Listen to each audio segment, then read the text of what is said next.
روزہ بھوکا پیاسا تھا لیکن روزے کے مقصد میں کامیاب نہ ہو سکا. اسی لیے وَكَم مِّن قَائِمٍ، کتنے ایسے تراویح کی نماز پڑھنے والے ہیں ماہ رمضان میں کہ تراویح کی نماز تو پڑھتے ہیں لیکن ان کے نام اعمال میں صرف یہ لکھا جاتا ہے نیت خراب کی اور اپنے پیروں کو دکھایا. دوستو پتہ چل گیا کہ دو قسم کے لوگ رمضان میں دو قسم کے روزے دار ہیں. کچھ روزے دار ہیں جو مقصد میں کامیاب، اور کچھ نے روزے دار ایسے ہیں جو مقصد میں کامیاب نہیں ہوتے. تو آج اس مجلس کے اندر وہ لوگ جو روزے میں کامیاب ہوتے ہیں، جو مقصد حاصل کرنے میں کامیاب ہو گئے، اللہ تعالیٰ کے ہاں تقویٰ بھی، اللہ اپنے دل میں تقویٰ بھی پیدا کر لیا، متقی بھی بن گئے، گناہوں کی مغفرت بھی ہو گئی اور جہنم سے بھی آزاد ہو گئے. کامیاب ہیں. قیامت کے دن ان کے جنت کے سامنے کھڑا کر کے کہا جائے گا تمہیں جنت کے 8 دروازوں میں سے جس دروازے سے تو چاہے داخل ہو جا. یہ ہے کامیاب روزے دار جس کو تقویٰ نصیب ہو گیا، روزے کی برکت سے تقویٰ اپنے اندر پیدا کر لیا. دوستو جن لوگوں نے، جو لوگ اپنے آپ کو روزے کے مقصد میں کامیاب کر لیتے ہیں، یعنی تقویٰ پیدا کر لیتے ہیں، متقی بن جاتے ہیں، اللہ تعالیٰ کو راضی کر لیتے ہیں، وَلِلَّهِ عُتَقَاءُ مِنَ النَّارِ کے تحت جن خوش نصیبوں کو اللہ تعالیٰ ماہ رمضان میں جہنم سے آزاد کرتا ہے ان کا بھی نمبر لگ جاتا ہے، وہ بھی آزاد ہو جاتے ہیں جہنم سے. دوستو یہ کون سے لوگ ہیں؟ یہ کون سے لوگ ہیں جو ایسے لوگ تھے؟ انہی کو ہم اسلاف کہتے ہیں. آج اس مجلس کے اندر ہم آپ کے سامنے کچھ باتیں رکھنا چاہیں گے کہ ہمارے اسلاف ماہ رمضان میں کامیابی کیسے حاصل کرتے تھے اور وہ ماہ رمضان کیسے گزارتے تھے. ہم ان کے واقعات، ان کی داستانیں آپ کے سامنے رکھیں گے. مقصد یہ ہے کہ ایسے لوگوں کے واقعات کو سن کر کے ہم ان سے عبرت و نصیحت حاصل کریں. رب العالمین فرماتے ہیں فَقْصُصِ الْقَصَصَ لَعَلَّهُمْ يَتَفَكَّرُونَ. اے نبی نیک لوگوں کے، اچھے لوگوں کے واقعات ان کو سنائیں تاکہ غور و فکر رکھیں. لَقَدْ كَانَ فِي قَصَصِهِمْ عِبْرَةٌ لِّأُولِي الْأَلْبَابِ مَا كَانَ حَدِيثًا يُفْتَرَىٰ وَلَٰكِن تَصْدِيقَ الَّذِي بَيْنَ يَدَيْهِ وَتَفْصِيلَ كُلِّ شَيْءٍ وَهُدًى وَرَحْمَةً لِّقَوْمٍ يُؤْمِنُونَ. نیک لوگوں کے واقعات میں بڑی عبرت و نصیحت اللہ نے رکھی ہے. تو ہمارے اسلاف جو رمضان سے بھرپور فائدہ اٹھاتے تھے اور جو رمضان کی برکت سے اپنے اندر تقویٰ پیدا کیے، اپنے آپ کو جہنم سے آزاد کرایا، اللہ رب العالمین کے ہاں متقین میں شمار ہوا، ان کا رمضان کیسے گزرتا تھا ہم آپ کے سامنے چند واقعات رکھتے ہیں. نمبر 1، حضرت عیاض بن غطیف رضی اللہ تعالیٰ عنہ کہتے ہیں ہم لوگوں نے سنا کہ ابو عبیدہ ابن الجراح رضی اللہ تعالیٰ عنہ جو صحابی رسول بیمار ہیں، ہم لوگ ان کی عیادت کے لیے گئے تاکہ اللہ کے رسول کے صحابی ہیں ان سے ملاقات کرے، ان کی حوصلہ افزائی کرے، ان کی عیادت کرے. تو ہم لوگ بیٹھے تھے تو انہوں نے بڑی پیاری بات کہی. کہا تو کو یاد رکھنا تم ہماری عیادت کے لیے آئے ہو، یہ میرے دونوں کان ہیں. سمعت رسول اللہ صلی اللہ علیہ وسلم یقول الصوم جنہ ما لم یخرقها او کما قال علیہ السلام. میرے ان کانوں نے نبی علیہ السلام کو فرماتے ہوئے سنا کہ لوگوں روزہ جنہ ہے، یعنی روزے کی برکت سے انسان اپنے آپ کو جہنم سے آزاد کرا لیتا ہے، اپنے آپ کو جہنم سے اللہ آزاد کرا لیتا ہے. عذاب قبر، عذاب نار سے بچا لیا، آزاد ہو گیا، جنت میں داخل ہو گیا. لیکن کب تک؟ جب تک کہ انسان اپنے اس ڈھال کو توڑ نہ دے. اللہ اکبر. ما لم یخرقها، جب تک ڈھال صحیح سالم ہے، ٹھیک ہے، اگر انسان اپنے ڈھال کو توڑ دیا تو کبھی انسان کا روزہ جہنم سے بچنے کا ذریعہ نہیں بن سکتا۔ بعض روایتوں کے اندر آیا کہ نبی علیہ السلام سے پوچھا گیا، یا رسول اللہ الصیام جنہ، یہ روزہ ڈھال ہے تو روزہ کیسے انسان روزے دار اپنی ڈھال کو کیسے توڑ دے گا؟ تو اللہ رسول نے ارشاد میں غیبت اور چغلی کرتا ہے۔ ایک انسان روزہ رکھتا ہے، سحر کرتا ہے، روزہ رکھتا ہے، دن بھر بھوکا پیاسا رہتا ہے، لیکن اپنی زبان کی حفاظت نہیں کرتا، اپنی زبان سے غیبت اور چغلی کرتا ہے، تو اس کا ڈھال ٹوٹ گیا، اب روزہ اس کا ناکام ہو گیا۔ اللہ تعالیٰ ہم سب کو روزے کی حالت میں غیبت، چغلی، شکوہ شکایت، گالی گلوچ دینے سے بچائے۔ اب صحابہ کس قدر اپنے ڈھال کو محفوظ رکھتے تھے۔ آدمی بیمار ہے، اس کی عیادت کے لیے مسلمان بھائی آئے، اپنے بھائیوں کو کہتا ہے روزہ ڈھال ہے، اللہ کے واسطے اس ڈھال کی حفاظت کرنا، جب تک اس ڈھال کو تم توڑنا نہیں، خراب نہیں کرنا۔ کیوں؟ ڈھال سے آدمی اسی وقت تک بچتا ہے جب تک کہ ڈھال ٹوٹی ہوئی نہ ہو۔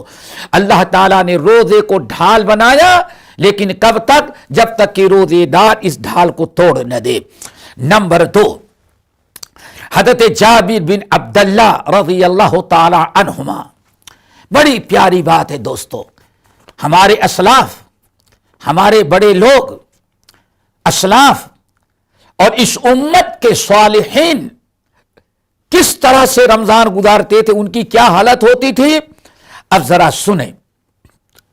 امام ابن ابی شیبہ اپنے مصنف میں، امام بہقی شعب الایمان میں نقل کرتے ہیں کہ حضرت جابر بن عبداللہ رضی اللہ تعالی عنہما روزے میں بڑا احتیاط کرتے تھے، زبان کی، کان کی،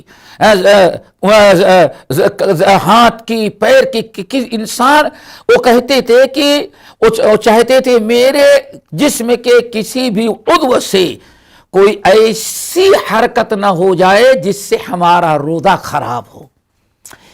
اسی لیے رمضان لگتا تو منبر پر چڑھتے، اور منبر چڑھنے کے بعد کہتے اذا سمتا، اے میرے مسلمان بھائیو، میرے شاگردو، اے مسلمان دوستو، اذا سمتا فلیسم سمعک وبصرک ولسانک۔ اللہ اکبر۔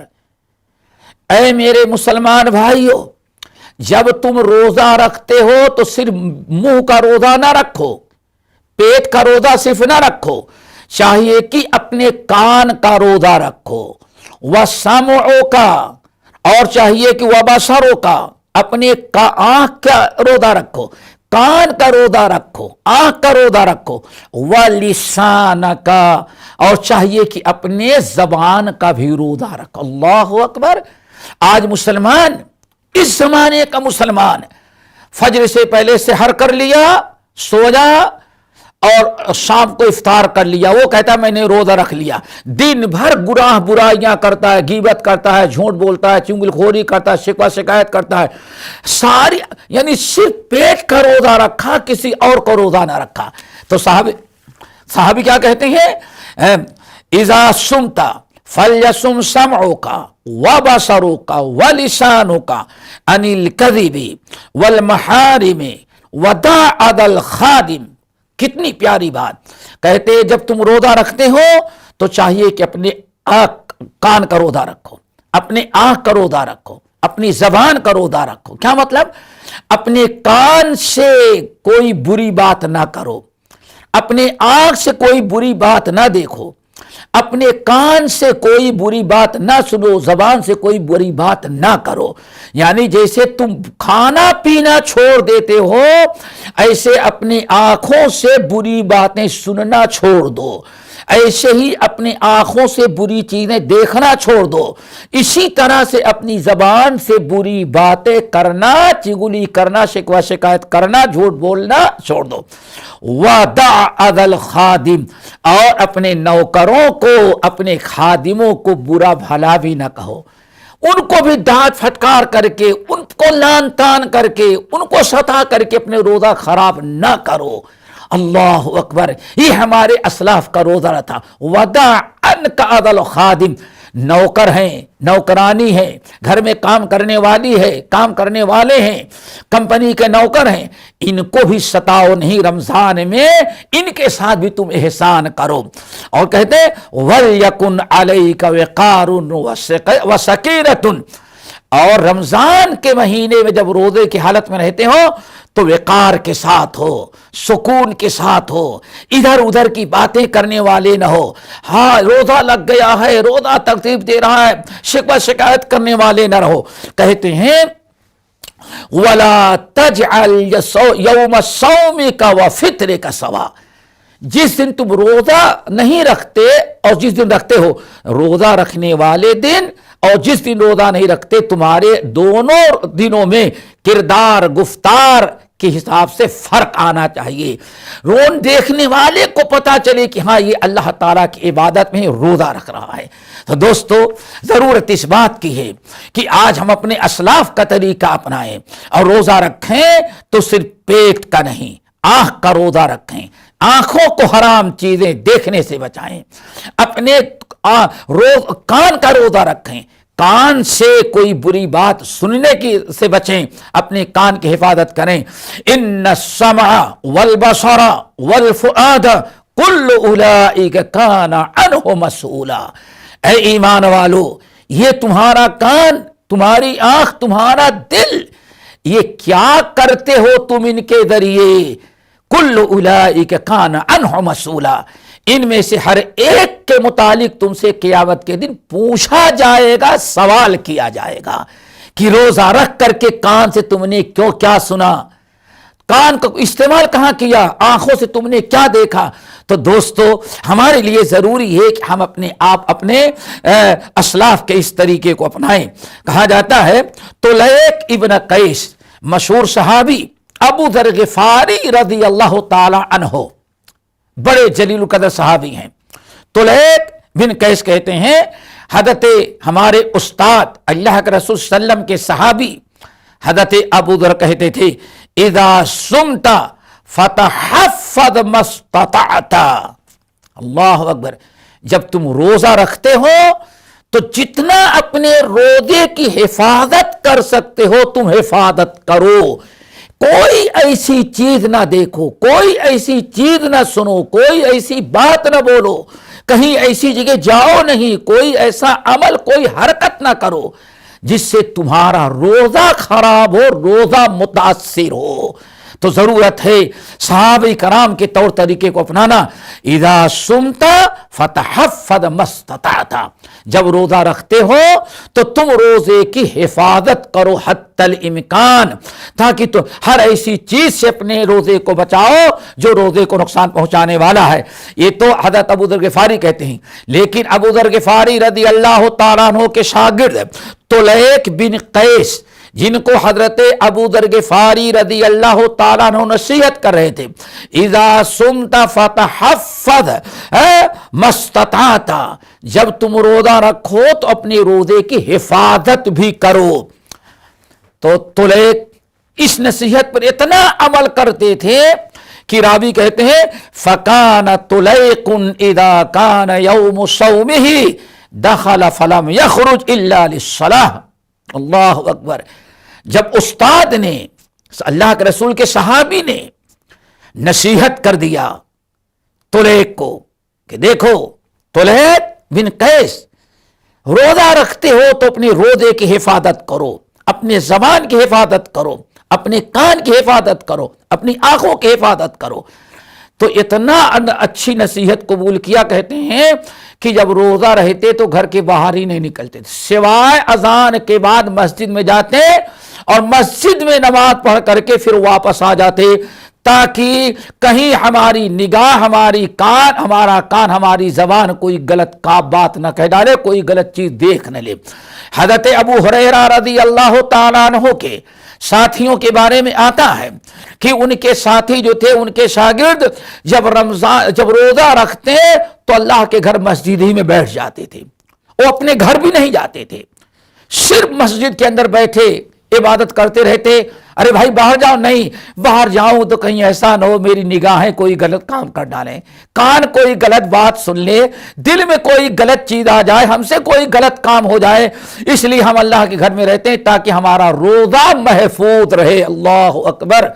میرے مسلمان بھائیو، روزے دارو، ذرا غور کرو کہ روزے کی حفاظت ہمارے اسلاف کیسے کرتے تھے۔ امیر المؤمنین علی بن ابی طالب رضی اللہ تعالیٰ عنہ کے بارے میں آتا ہے، جب شعبان کا آخری خطبہ دیتے اور رمضان کا یا پہلا خطبہ دیتے تو کہتے، الا اے مسلمانوں سن لو، الا ان الصیام لیس من الطعام والشراب، اے مسلمانوں رمضان آ چکا ہے۔ روزے کا مطلب یہ نہیں کہ ہاں کھانا پینا چھوڑ کے سب کچھ تم کرتے رہو۔ اللہ اکبر۔ اے لوگو، الا ان الصیام لیس من الطعام والشراب، لوگو یاد رکھنا رمضان لگ چکا ہے، ہم لوگ روزہ رکھتے ہیں۔ روزہ یہ نہیں ہے کہ کھانا پینا دن بھر ترک کر دو، سحر سے لے کر کے مغرب تک کچھ کھاؤ پیو نہیں، یہی روزہ نہیں ہے، بلکہ روزہ کیا ہے؟ وَلَكِنَّ الصِّيَامُ مِنَ الْكَذِبِ وَالْبَاطِلِ وَاللَّغْوِ، لیکن روزہ یہ ہے کہ انسان اپنی زبان سے جھوٹ نہ بولے، اپنے زبان کی حفاظت کرے، والباطل کوئی غلط کام نہ کرے، واللغو اور کوئی فضول اور بیکار ٹائم پاس نہ کرے، یہ ہے روزہ۔ اللہ اکبر۔ ہمارے اسلاف کس قدر روزہ رکھا کرتے تھے؟ ہمیں چاہیے کہ ان چیزوں کو یاد رکھیں۔ آگے ذرا دیکھیں، امام ابو العالیہ رحمت اللہ علیہ، اسلاف کا رمضان، امام ابو العالیہ رحمت اللہ علیہ بڑی پیاری بات کہتے ہیں۔ اور ابو العالیہ یہی وہ عالم دین ہے جو کہا جاتا ہے صحابہ کرام کے بعد، اصحاب رسول کے بعد سب سے بڑا اگر قرآن کا کوئی عالم تھا تو کہا جاتا ابو العالیہ رحمت اللہ علیہ تھے۔ یہ کہتے تھے لوگوں، الصیام الصائم فی عبادت ما لم یغتب، اے لوگوں روزہ ایک عبادت ہے۔ اللہ اکبر۔ روزہ ایک عبادت ہے، اس لیے روزے دار کی بڑی فضیلت آئی ہوئی ہے۔ روزے دار جب دعا کرتا دعا قبول ہوتی ہے۔ روزے دار کے منہ کی بدبو بھی اللہ تعالیٰ کو مشک عنبر سے زیادہ پسند آتی ہے۔ کیوں؟ روزے دار عبادت میں ہے۔ ہمارے اسلاف کہتے تھے الصائم فی عبادت، روزے دار روزے کی حالت میں عبادت کے اندر ہے۔ واللہ دوستو، اگر یہی ایک چیز صرف کی سمجھ لو تو کبھی روزے دار کوئی غلط کام نہیں کرے گا۔ الصائم فی عبادت، سحر کے وقت سے غروب آفتاب تک روزے دار جو روزہ رکھا اللہ کی عبادت میں ہے، لیکن اس کی عبادت کب ختم ہوتی ہے؟ جب عبادت میں ہے تو چاہیے تھا کہ سارا وقت اپنے آپ کو برائیوں سے بچاتا، لیکن ما لم یغتب، جب روزے دار غیبت چغلی کرنے لگتا ہے تو اس کی عبادت ختم ہو جاتی ہے۔ اللہ اکبر۔ الصائم فی عبادت ما لم یغتب، ایک روزے دار عبادت میں ہے، ایک ایک عمل اس کا نیکی سمجھا جا رہا ہے۔ ذرا سوچو، اگر روزے دار کو بھوک لگتی ہے اور اس کے منہ سے بانس آتی ہے تو اللہ تعالیٰ کو وہ بانس بدبو بھی مشک عنبر سے زیادہ محبوب ہے۔ کیوں؟ عبادت کرنے والے ایسے انسان کے منہ کی بدبو ہے جو اللہ تعالیٰ کی عبادت میں ہے۔ عبادت آپ کر رہے ہیں، عبادت کی حالت میں برا کام کریں، عبادت کی حالت میں ہنستے رہیں، غیبت چغلی شکایت کریں، منکرات اور بے حیائی کی باتیں کریں، غیبت چغلی کریں۔ الصائم فی عبادت، اللہ اکبر۔ میمون بن مہران رحمت اللہ علیہ، یہ ہمارے اسلاف میں سے ہے، بہت پیاری بات کہتے تھے دوستو، کہتے ہیں ان اہوان الصیام ترک الطعام والشراب، اے لوگو سب سے آسان روزہ تو یہی ہے کہ انسان کھانے پینے کو چھوڑ دے. اتنا آسان کام کوئی نہیں ہے. کھانا پینا چھوڑ دے کوئی نہیں. لیکن سب سے بڑا روزہ یہ ہے، سب سے بڑا روزہ یہ ہے کہ انسان کھانے پینے کی ترک کے چھوڑنے کے ساتھ، کھانا پینا ترک کرنے کے ساتھ ساتھ برائیاں چھوڑ دے، نافرمانیاں چھوڑ دے، غلط کام کرنا چھوڑ دے، اپنی زبان کی حفاظت کر لے، اپنے کان کی حفاظت کر لے، اپنے دل کی حفاظت کر لے، اپنے دل و دماغ کی حفاظت کر لے. یہ سب سے بڑی عبادت تو یہ ہے. تو دوستو، یہ ہمارے سلف کا رمضان تھا. اور آگے ذرا بڑھیں. ہمارے سلف ماہ رمضان کے اندر تلاوت قرآن کی بات آتی. یہ تو روزے کا مسئلہ تھا. تلاوت قرآن کیسے کرتے تھے ہمارے سلف؟ اللہ اکبر. ہمارے سلف تو تلاوت قرآن کرتے تھے چونکہ ماہ رمضان کے اندر، ماہ رمضان کی مخصوص عبادتوں میں سے دوستو ایک عبادت ہے تلاوت قرآن. اسی لیے کہا جاتا ہے اگر ماہ رمضان میں تلاوت قرآن سے کوئی اس سے بھی بڑا کوئی عمل ہوتا تو اللہ تعالیٰ جبرائیل امین کو اس عمل کے لیے بھیجتا. لیکن نبی علیہ السلام کے پاس پورے رمضان جبرائیل امین آسمان سے آتے تھے. فیدارسہ القرآن، اور قرآن کا دور کرتے تھے. پتہ یہ چل گیا کہ بہترین اعمال میں یہ ہے کہ انسان رمضان کے مہینے میں زیادہ سے زیادہ تلاوت قرآن کرے. اللہ اکبر. تلاوت قرآن آئیں ذرا دیکھیں. حضرت عبداللہ بن مسعود رضی اللہ تعالیٰ عنہ کے بارے میں آتا ہے کہ سال بھر ہفتے میں ایک ختم کرتے تھے. یوم السبت یعنی ہفتے سیٹرڈے سے سورۃ البقرہ شروع کرتے تھے اور فرائیڈے جمعے کو من الجنۃ والناس پر ختم کرتے تھے. یعنی مہینے میں 4 ختم. اللہ اکبر. 4 ختم کرتے تھے پورے رمضان میں.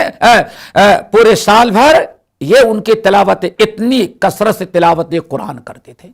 لیکن جب ماہ رمضان آ جاتا، جب رمضان کا مہینہ آ جاتا تو ہر 3 دن میں ایک ختم قرآن کرتے تھے. یعنی ذرا سوچیں رمضان میں کتنی تلاوت کرتے تھے. یہ عبداللہ بن مسعود رضی اللہ تعالیٰ عنہ کا ہے. دوستو، جیسے آپ رمضان میں سلف کے حالات سنے کہ سلف کیسے روزہ رکھتے تھے اور ان کے کیا کیا کردار تھے، تو روزے کے ساتھ اللہ نے حدیث کے اندر،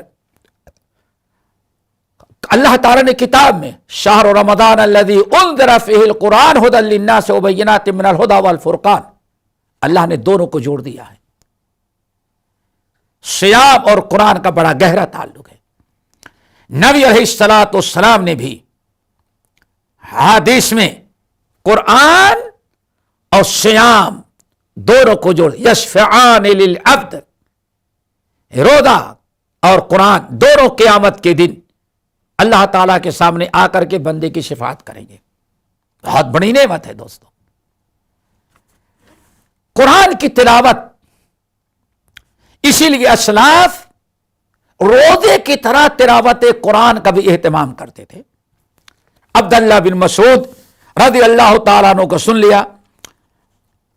منصور بن زازان یہ تابعی ہیں.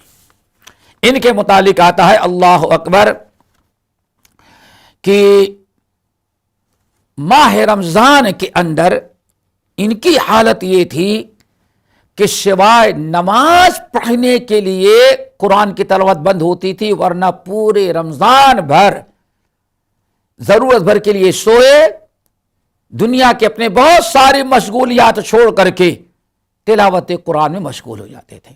دن بھر تلاوت قرآن کرتے رہتے تھے. صرف اذان ہوتی تو تلاوت قرآن بند کر کے نماز پڑھنے کے لیے جاتے، واپس لوٹتے پھر تلاوت قرآن شروع کر دیا کرتے تھے.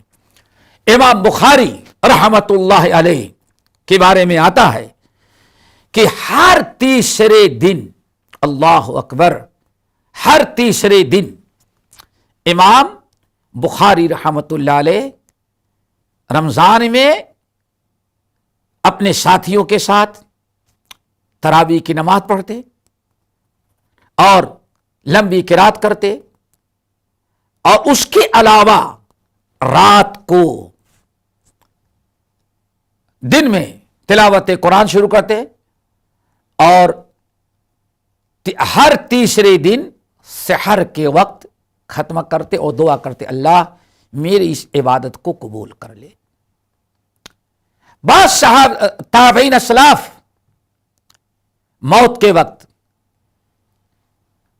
ان کے بچے رونے لگے، کہا کیوں روتے ہو؟ کہا آپ دنیا چھوڑ کے جا رہے ہیں۔ کہا پرواہ نہ کرو، یہ جو کمرہ ہے اس کمرے میں تمہارے باپ یعنی میں نے 4000 مرتبہ ختم قرآن کیا ہے۔ اللہ اکبر۔ اس طرح سے بہت سارے اسلاف کے واقعات ہیں کہ انہوں نے وہ تلاوت قرآن میں بہت ہی زیادہ اہتمام کیا کرتے تھے۔ دوستو، ہمیں چاہیے کہ ہم تلاوت قرآن کا خاص اہتمام کریں۔ تلاوت قرآن کے علاوہ آئیں، نبی علیہ الصلوۃ والسلام نے ارشاد فرمایا، من فطر صائما، روزہ افطار کرانے میں ہمارے سلف کا کیا کردار تھا۔ اللہ اکبر۔ کہا جاتا ہے حضرت عبداللہ ابن مسعود رضی اللہ، عبداللہ ابن عمر ابن الخطاب رضی اللہ تعالیٰ عنہ کے متعلق آتا ہے کہ کبھی انہوں نے روزہ صحت و تندرستی میں اکیلے نہیں افطار کیا۔ اللہ اکبر۔ ہمارے اسلاف افطار کا وقت ہوا، دیکھ رہے ہیں کون کون ملا رہا ہے، بہت سارے لوگوں کو اکٹھا کرتے، غریب کو، مسکین کو، مسافر کو، اور سب کو اکٹھا کرنے کے بعد سب کے ساتھ مل کر کے افطار کرتے، تاکہ صدقے اور خیرات کا بھی ثواب، اجر اور ثواب ملتا رہے۔ ہمارے اسلاف نے اس طرح سے رمضان کا بڑا اہتمام کیا، صدقات اور خیرات کا، اطعام طعام کا، کیونکہ نبی علیہ الصلوۃ والسلام نے روزے کے ساتھ جیسے قیام، جیسے روزے کے ساتھ اللہ کے رسول صلی اللہ علیہ وسلم نے تلاوت قرآن کا تذکرہ کیا ہے، ایسے ہی نبی علیہ الصلوۃ والسلام نے کھلانے کا، پلانے کا، صدقات اور خیرات کا بھی نبی علیہ السلام روزے کے ساتھ جوڑ دیا ہے۔ حدیث کے اندر آتا ہے، من فطر صائما، جس نے کسی روزے دار کو روزہ افطار کرایا اور کھانا کھلا دیا، تو ایک روزہ جتنا جس کو افطار کرایا ہے، افطار کرنے والے کو جتنا اجر و ثواب روزے کا ملتا ہے، اتنا ہی اجر و ثواب اللہ تعالیٰ افطار کرانے والے کو بھی دے دیتا ہے۔ کئی صحابہ کرام سے حدیث مروی ہے، ایک دن نبی علیہ الصلوۃ والسلام نے ارشاد فرمایا، ان فی الجنۃ غرفا یری ظاہرها من باطنها وباطنها من ظاہرها، اے لوگوں، جنت میں اللہ تعالیٰ نے کچھ محل تیار کر رکھے ہیں، اور وہ محل اتنے عالی شان، اتنے بہترین ہیں کہ جس کو اللہ تعالیٰ وہ دے دیا، اندر جائے گا تو باہر کی ساری چیزیں نظر آئیں گی، باہر جائے گا تو اندر کی ساری چیزیں نظر آئے گی، یعنی بہترین قسم کا بڑا عالی شان محل اللہ نے تیار کر رکھا ہے۔ اتنی فضیلت نبی علیہ الصلوۃ والسلام نے اس دن اس محل کی تعریف کی، اور اتنی فضیلت بیان کیا کہ ایک بدو کھڑا ہو گیا، لمن ہی یا رسول اللہ، یا رسول اللہ اتنا عالی شان محل کس کے لیے ہے؟ تو نبی علیہ الصلوۃ والسلام نے ارشاد فرمایا، لمن الان الکلام واطعم الطعام وتابع الصيام وصلى بالليل والناس نيام۔ آپ نے ارشاد فرمایا یہ عالی شان محل ان کے لیے ہے جو 4 عمل کرتا ہے۔ لمن الان الکلام، اپنی زبان کی حفاظت کرتا ہے، زبان بڑی پیاری، میٹھی اور نرم کرتا ہے۔ نمبر 2، واطعم الطعام، کھانا کھلاتا ہے۔ وَيُطْعِمُونَ الطَّعَامَ عَلَىٰ حُبِّهِ مِسْكِينًا وَيَتِيمًا وَأَسِيرًا، یہ ابرار کا طریقہ ہے۔ وَأَطْعَمَ الطَّعَامَ، مسافر، دوست احباب، غریب مسکین کو کھانا کھلاتا ہے۔ آگے وَتَابَعَ الصِّيَامَ، اور برابر روزہ رکھتا ہے۔ نمبر 4 وَصَلَّىٰ بِاللَّيْلِ وَالنَّاسُ نِيَامٌ، جب ساری دنیا رات کو سوئی رہتی ہے تو رات کو اٹھ کر کے وہ تہجد کی نماز پڑھتا ہے، رات کو قیام کرتا ہے، نماز پڑھتا ہے۔ اتنے عالی شان محل ایسے لوگوں کے لیے اللہ نے بنا رکھا ہے۔ دوستو یہاں دیکھیں اللہ رب العالمین نے روزے کے ساتھ ساتھ وَأَطْعَمَ الطَّعَامَ بھی تذکرہ کیا ہے۔ اسی لیے صحابہ کرام رضوان اللہ علیہم اجمعین اور ہمارے اسلاف کا جو رمضان ہوتا تھا وہ صدقہ اور خیرات کا مہینہ ہوتا تھا۔ اسی لیے خود نبی علیہ السلام کے بارے میں آتا ہے کہ فلا رسول اللہ صلی اللہ علیہ وسلم کان رسول اللہ صلی اللہ علیہ وسلم اجود الناس، نبی علیہ السلام پوری کائنات میں اللہ کے بعد سب سے زیادہ جود و سخا، یعنی غیروں کو فائدہ پہنچانے والے، غیروں کے کام آنے والے تھے۔ لیکن وَكَانَ أَجْوَدُ مَا يَكُونُ فِي رمضان، اور خاص طور سے رمضان کا مہینہ جب لگ جاتا تو آپ کے جود و سخا کی تو انتہا ہو جاتی تھی۔ آخر میں عبداللہ بن عباس رضی اللہ تعالیٰ عنہ اس حدیث میں کہتے ہیں فلا رسول اللہ صلی اللہ علیہ وسلم کان اجود من الريح المرسلہ، اللہ کی قسم نبی علیہ السلام کتنی سخاوت کرتے تھے، کتنے لوگوں کے ساتھ احسان کرتے تھے، کتنے لوگوں کو دیتے تھے، کھلاتے تھے، پلاتے تھے، فائدہ پہنچاتے تھے۔ اللہ کی قسم فلا رسول اللہ صلی اللہ علیہ وسلم اجود من الريح المرسلہ، گرمی کے موسم میں ٹھنڈی ہوا جب چلتی ہے تو ٹھنڈی ہوا سے اللہ کے مخلوق کو جتنا فائدہ پہنچتی ہے، اللہ کی قسم رمضان میں اللہ کا رسول اس سے بھی زیادہ اللہ کے مخلوق کو فائدہ پہنچاتے تھے۔ تو میرے بھائیو یہ ہمارے اسلاف کا رمضان تھا۔ اللہ تعالیٰ سے دعا کرو کہ اللہ تعالیٰ ہم سب کو ایسے ہی ہمیں اپنے اسلاف کے طریقے پر جو شریعت کے مطابق عمل کرتے رہے رمضان گزارتے تھے، اللہ تعالیٰ ہم سب کو ایسے ہی رمضان گزارنے کی توفیق نصیب فرمائے۔ الہ العالمین ہم نے جو کہا اللہ تعالیٰ اس کو اگر سب حق ہے تو اللہ تعالیٰ سب کے دلوں میں اتار دے اور قبول کرنے کی توفیق نصیب فرما، اور ہمیں اللہ تعالیٰ ہمیں بھی اس پر عمل کرنے کی توفیق دے۔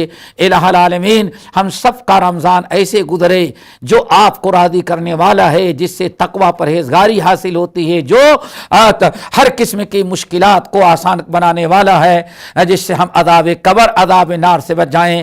اقول قولی ھذا واستغفر اللہ من کل ذنب واتوب الیہ۔